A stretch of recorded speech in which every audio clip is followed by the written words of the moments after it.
Hi guys, today we're going to be making a lemon sponge cake. Now we've got 250 grams of unsalted butter, 250 grams of caster sugar and one zest of lemon. Now if you don't know what zest of lemon is, it's just basically shavings of a lemon. Now we have 4 eggs, 2 in at a time, just adding in. It's basically the same as a vanilla sponge cake, you just add in your lemon zest and your lemon juice. Always remembering when adding eggs to make sure that they are completely incorporated within the mix before you add your flour. Also not forgetting to take as much mixture off as you can. Adding in the flour, this is all being sifted beforehand, so don't forget to sieve your flour and your caster sugar. It makes it a lot more easier and less bumpy for your cakes. Adding in the milk, the vanilla extract and the lemon juice. Finally, just folding it through and baking in the oven 160 for about 32 to 35 minutes. Once they come out the oven, allow them time to cool and then just stack them up as you would do a normal cake. If you don't know how to do this, I do have some videos where I have stacked some cakes, but I just don't want to bore you with the same thing. I'll link these videos in the description for anyone that's interested. Do you know, I think for me this probably takes the longest time really. Maybe it's because I use the smaller utensils. I should probably maybe use the bigger ones, but I'll get on better with the smaller ones, always have done. I suppose each to their own really. Always remember though to put enough buttercream on because you can always take that off. It's just if you have less buttercream on there, you might as well be a crumb coat, which is, to be fair, I found out the hard way of that.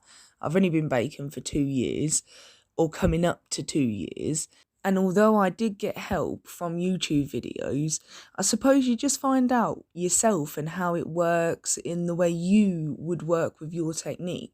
But this is just how I work. Speaking of technique, you can see here, I'm trying to use a technique that I see on a YouTube video and it's just not working. This is how I've learned how to do it. And again, I suppose each to their own, you used to your own technique. As long as the end goal will get you what you want to achieve, I suppose it doesn't really matter how you do it. Anyway, moving on. The customer wanted a rose gold cake and I was so happy to oblige in doing this. I really wanted to do a rose gold cake. Never had the chance to do it, but you know, when the opportunity arises, I am up for that. Have to admit though, painting this cake was a lot more time consuming than what I thought it'd be. And obviously, you can't just paint it once, you have to paint it twice. So here comes round 2, ding ding. This bit was probably the most satisfying part of the cake for me. Always better on anything really, second coat round. But this got rid of all the patchiness and achieved the rose gold look that I was actually looking for. So I was quite proud of that really. Again, it was very, very time consuming, but the end result was so worth it.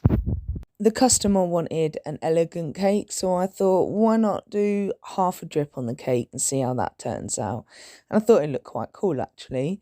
For the elegant look on the cake, I made these fondant flowers and painted them the rose gold that was painted the same cake.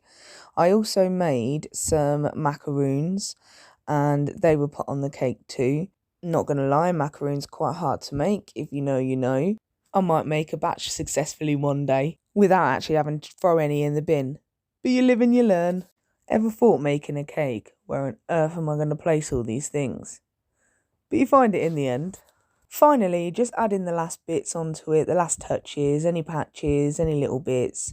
Just go over them as best as you can. If content like this interests you, don't forget to like and subscribe, and I'll see you in the next one.